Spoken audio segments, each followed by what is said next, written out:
Playoff bracket is set in both conferences in the NFC. The top seed, by virtue of their victory last night at Seattle, the San Francisco 49ers. They will next play on January 11, 4:35 Eastern on NBC. Chris, we will be there. We will be Santa Clara for that game. Number 2 seed, the Green Bay Packers. They will host someone on the following day. And in the AFC, the bracket is set. Top seeds, Baltimore Ravens, Kansas City Chiefs. There you see the Bills and the Texans. They play in the Texans Memorial Playoff spot at 4:35 Eastern on Saturday. It seems like the Texans are in that spot every year. And then Saturday night, Titans and the Patriots. All right, that leads to a question that we have from Orion Chuzzlewit. I still think that we should Google that. I don't think that's I just feel like that's probably something we shouldn't say on TV. Orion Chuz? Orion Chuzzlewit, of the 12 playoff teams, which one is closest to now or never territory for a Super Bowl run for their current core of players? Before the season, I would have said New Orleans, but Sean Payton has proven he can win with almost anyone at quarterback. Yeah. So who's in now or never mode? Well, I don't know if I've put anybody quite in now or never mode. And, I mean, I understand Orion's thought there with the Saints, but, you know, as we saw, the Saints went 5-0 with Teddy Bridgewater, and the 3 losses are with Drew Brees at quarterback. Plus, there's a lot of young talent on the Saints, whether it's Kamara, Michael Thomas, you know, they have that. Of course, Taysom Hill, the defensive side of the ball with Marshawn Lattimore in the secondary. They're still very much in their prime there, a lot of those guys. So I don't look at them.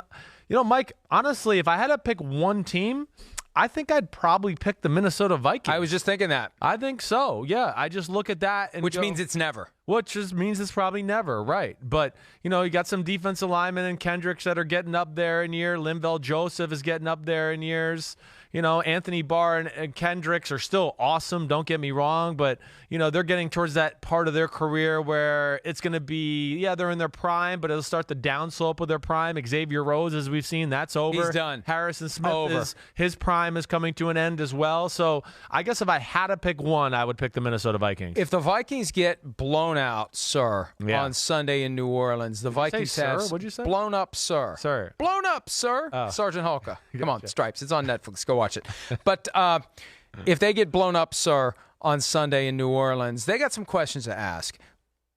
Will Kirk Cousins be back at quarterback? I mean, if he has another performance like the one we saw last Monday night, I don't care about all the weeks he had great performances that didn't matter. I want to know what this guy's going to do when it counts. It's disheartening. I want to know what he's going to do in big games. Right. The narrative continues. The one time they broke that narrative this year was when they beat the Cowboys. And in hindsight, who freaking cares that they beat the Cowboys? At the time, it was a big deal. Right. Now it's not. Right. What are you going to do about your coach? He's under contract through 2020. It feels like the window's closing. And you're right. And I think that's what's significant about picking the Vikings in response to this question. For the 11 other teams, the window's open. Right. The Ravens aren't going anywhere. The Chiefs aren't going anywhere. The Patriots have a lot of young talent. It's just Brady that's old. You know, the Houston Texans ain't going anywhere. Buffalo ain't going anywhere. And the Tennessee Titans aren't going anywhere. You know? 49ers are going to be around. Right. Seahawks, with as long as they have Russell Wilson and Pete Carroll there, they're going to keep rolling. Right. I don't think Green Bay is out of that window. In fact, I think Green Bay's just restarted a new window era here to where, it has to happen in the next few years with Aaron Rodgers. Yeah, I'm with you. I mean, you know. And the Eagles may be the team that the future is the brightest, because if they could just get their regular guys on the field, they wouldn't be the 4 seed, they'd be the 1 seed. Exactly right. If they could stay healthy, and then, you know, they're another team. Yeah, they just reorganized their team a little bit in free agency this year. They'll be good for a long time as well. So, yeah, I guess I look at the Vikings as that team more than anything. And, it'd be interesting. And I'm with you. The Kirk Cousins last showdown in Seattle there a few weeks, or not Seattle, the Green Bay game. It was hideous. It was hideous. It was hideous by all things with the Vikings. Like, it just... What the Vikings is, I don't know what it is. No personality, no fight, no leadership. What is it? It just seemed like, oh, hey, they're kind of railroading us, and we should have controlled the game early, and the Packers are dominating us now. Ho-hum, no big deal. Here's the problem. When Dalvin Cook's not available, when they don't have the running game, then they don't have the passing game that comes off of play action and the bootlegs that make it easier for Kirk Cousins to get rid of the ball to an open receiver. So they have to rely on traditional drop-back passing. The offensive line gets beat. As soon as, and I've been saying this all year, as soon as the walls start to close in, he's done. He's done. He doesn't even try to run away from pressure anymore. Right. I know. He just collapses, and it doesn't work. Period. You need Dalvin Cook. Now, Dalvin Cook may be back for Sunday, which That'll be could big. change things. And when Right. they lost to the Saints last year in the regular season, they did not have Dalvin Cook. He was injured.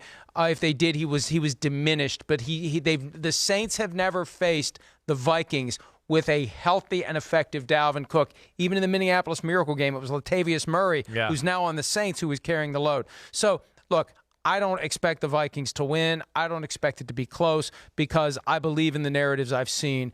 And the only good thing the Vikings have going for them is the game starts at 1 o'clock Eastern, not at night. Yeah, right. If it was at night, it'd be done. No chance at night. That place would be, the roof would be ready to blow off. It has nothing to do with that. It's just the Vikings can't play in a big game at night.